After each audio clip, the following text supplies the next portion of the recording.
Mehul question number 11 क्या कह रहा है आपसे? Prove that the parallelogram circumscribing a circle is a rhombus.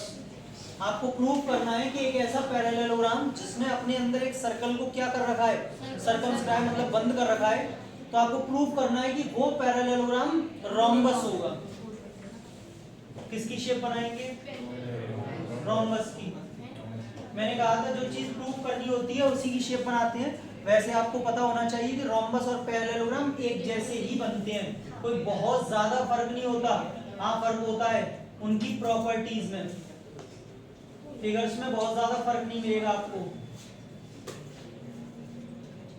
ठीक है, चलिए तो आप एक रोम्बस टाइप बना लीजिए और ऐसे करके उसमें एक सर्कल, बेटा ये ओ सेंटर है मान लेते हैं, ये पैरेललोग्राम एबीसीडी है।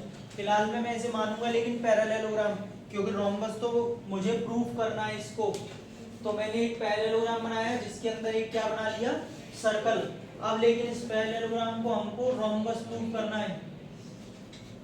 9th क्लास की अगर हम बात करें चैप्टर नंबर 8 क्वाड्रिलेटरल्स, तो उसमें हमने रोम्बस प्रूफ किया था। एक पैरेललोग्राम कब रोम्बस हो सकता है? देखिए रोम्बस क्या होता है, इसकी सारी साइड्स इक्वल होती हैं। पैरेललोग्राम की ऑपोजिट साइड्स इक्वल होती हैं। AB is equal to CD, AD is equal to BC।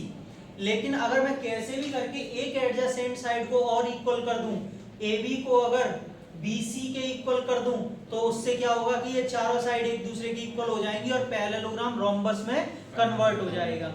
अब बेटा वो तो चलो करेंगे सो करेंगे, लेकिन उसको करने के लिए सबसे पहले इस क्वेश्चन को 8th क्वेश्चन की तरह करते हैं। इसमें हमने 8th वाला क्वेश्चन किया था जिसमें कल मैंने आपको आज का ज्ञान दिया था कि अपोजिट साइड्स का सम इक्वल होता है अगर कोई क्वाड्रिलेटरल अपने अंदर किसी सर्कल को बंद कर रहा होता है। तो वहां तक आपको एज इट इज नोट करना है, एज इट इज, कोई चेंज नहीं है। उसके बाद जो चेंज होगा वो आगे बताऊंगा। सबसे पहले लिखेंगे गिवन। चलिए समझते चलिए, गिवन में आपको इस बार ABCD क्या दिया है, ABCD इज अ पैरेललोग्राम। आपको प्रूव करना है कि ये ABCD क्या है, रोम्बस।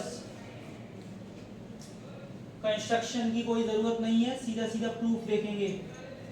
देखिए हम जानते हैं, आप भी जानते हैं कि एक एक्सटर्नल पॉइंट से जब दो टेंजेंट्स डाले जाते हैं तो वो दोनों, इस बात को पहले ही लिख दीजिए, बाद में दिक्कत नहीं आएगी। We know that the tangents drawn from an external point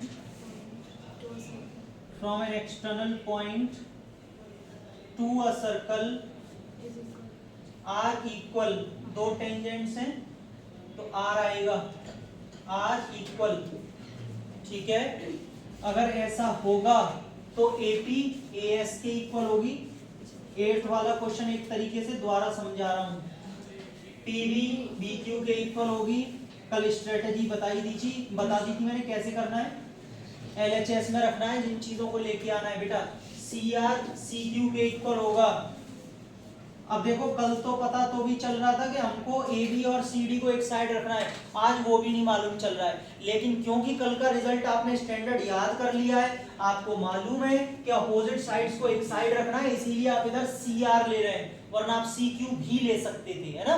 समझ में आ रहा है? तो यही फर्क है, ये आपको अपने आप याद रखना पड़ेगा, इसमें मैं कुछ नहीं कर सकता। DR किसके इक्वल होगा, DS के। DR is equal to DS। This is equation number 4। Now क्या कर देना चाहिए हमको, एड इक्वेशन 1 2 3 एंड 4।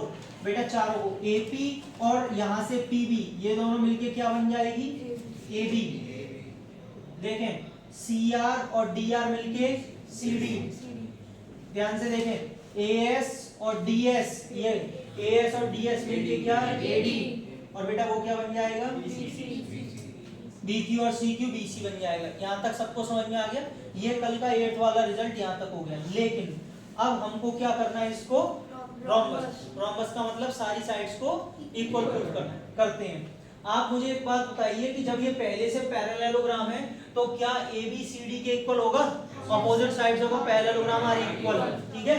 अच्छा एक काम करते हैं इस वाली चीज को यहाँ लिख लेते हैं, ठीक है। AB इज इक्वल टू क्या, CD and BC is equal to क्या, AD, और दोनों का रीजन क्या जाएगा, opposite sides of a parallelogram are equal. और क्योंकि मैं आपको बता दूं अभी तक मैंने 4 इक्वेशन मानी है, मैं इसको 5th और 6th मानूंगा क्योंकि ये काम आएंगी आगे, मुझे 5th मान रहा हूं, ठीक है।